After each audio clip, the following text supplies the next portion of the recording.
ساتوی پسرو وینو دا د شهیدانو کور دا د باتورانو کور دا د باتورانو کور دا د باتورانو کور دا د باتورانو کور ساتوی پسرو وینو دا د شهیدانو کور دا د باتورانو کور دا د باتورانو کور دا د باتورانو کور دا د باتورانو کور.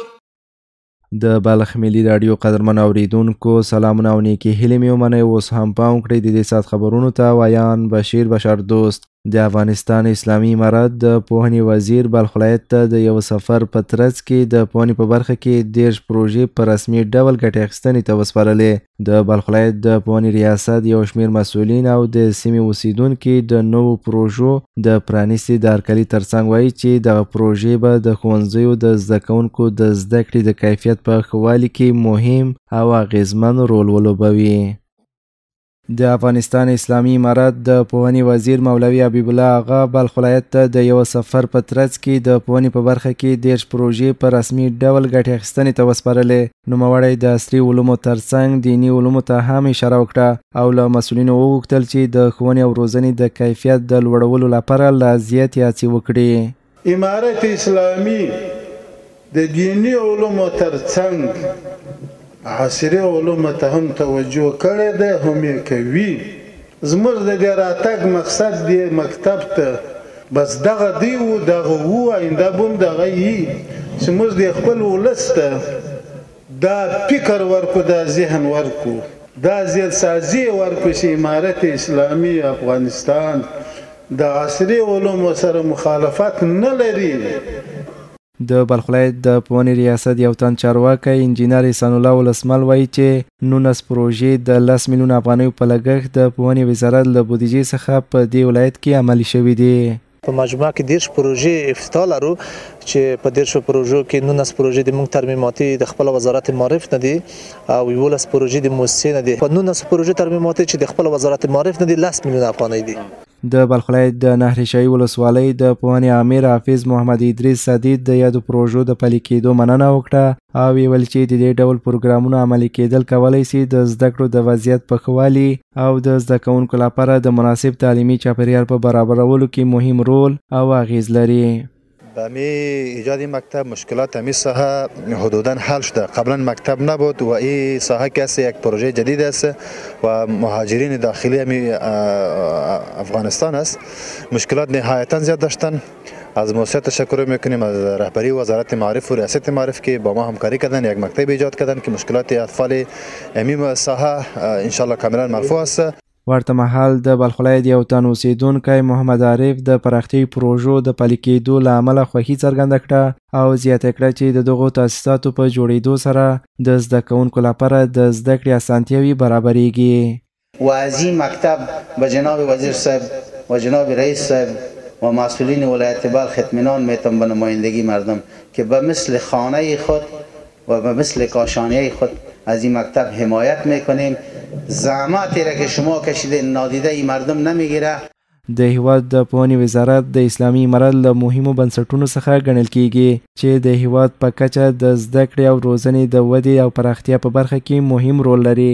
یاد وزارت د زده کوونکو د روزنې د کیفیت د لوړولو، د درسي نصاب د پراختیا، د ښوونځیو د تجهیز او د ښوونکو د ظرفیتونو د پیاوړتیا لپاره په ټولو ولایتونو کې فعالیت کوي او هڅه کوي چې د راتلونکي نسل لپاره سالم او اړخیز تعلیمي چاپیریال برابر کړي.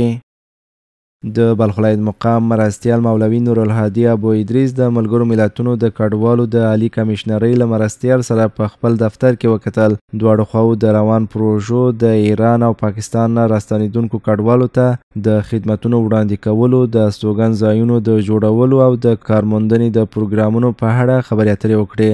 د لیدنې په پیل کې د UNHCR استازی ویل چې د اداره په بلخ ولایت کې مهمه او بنسټیزې پروژې عملي کړې دي. هغه زیاته کړه چې د شیر آباد په کلي کې د یو بنسټیز کلینیک د جوړولو چارې 90% بشپړې شوي او ډیر ژر به ګټې اخیستنې ته وسپارل سي او همدارنګه د افغاني په ښارګوټي کې یو معیاري ښوونځی د پوهنې وزارت د معیارونو مطابق جوړ شوی دی. د نوموړي په وینا په بلخ ولایت کې 3 معیاري سړې خونې جوړې شوي او همدارنګه د کډوالو په کمپ کې د لبنیاتو د پروسس مرکز او داسې نورې اړینې پروژې په دې ولایت کې ترسره شوي دي. د لیدنې په پای کې د بلخ ولایت مقام مرستیال مولوي نورالهادي ابو ادریس د UNHCR له همکارۍ او خدمتونو مننه وکړه او ویل چې هر ورځ ګڼ شمېر هیوادوال له ایران او پاکستان څخه راستنیږي چې بیړنیو مرستو سرپناه او کارموندنې ته جدي اړتیا لري. هغه غوښتنه وکړه چې د دې ادارې همکارۍ باید د راستنېدونکو د اړتیاو د پوره کولو او د عمراني پروژو د ملاتړ په برخه کې نور هم ګامونه پورته سي.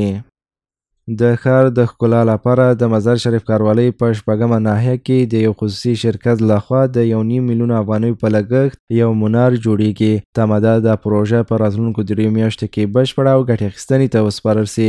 د مزار شریف ښاروال حافظ عبدالرحمن احمد وایي چې د ښار د ښکلا لپاره د بلخ والي د لارښوونې پر بنسټ د منارونو جوړول په ځینو برخو کې ضروری دي. یک منار جوړ میشه به هدایت جناب اجوالی صاحب که خود هم نقشه و طرح و دیزاین هم جناب اجوالی صاحب برای ما روان کرده. همی جور میشه انشالله بلندی منار که است یا طولش تقریبا 14 تا 15 متر است، عرضش تقریبا 3 متر است، مصارفش تقریبا از 12 تا 15 لک افغانی مصارفش میشه که انجینر صاحبای ما برآورد کرده. په همدې حال کې د قراردادي شرکت یو تن مسؤل حفیظ الله وایي چې منار به د 1.5 میلیون افغانیو په لګښت د تخنیکی معیارونو سره سم جوړیږي.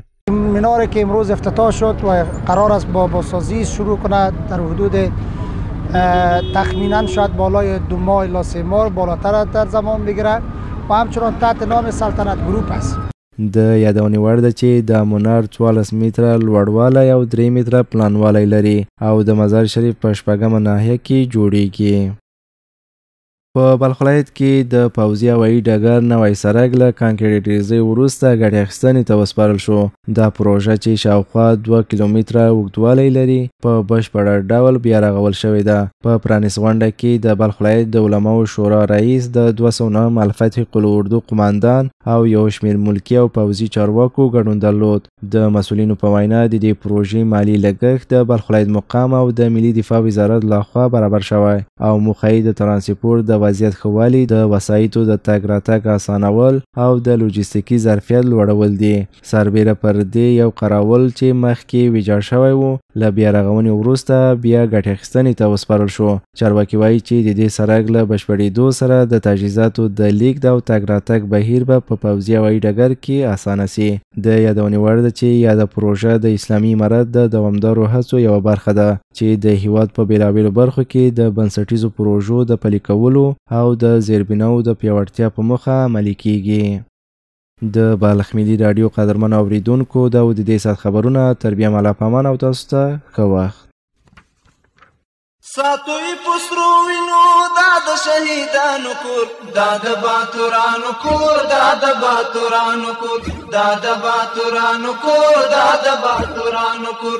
ساتوی پسرو وینو دا د شهیدانو کور، دا د باتورانو کور، دا د باتورانو کور، دا د باتورانو کور، دا د باتورانو کور.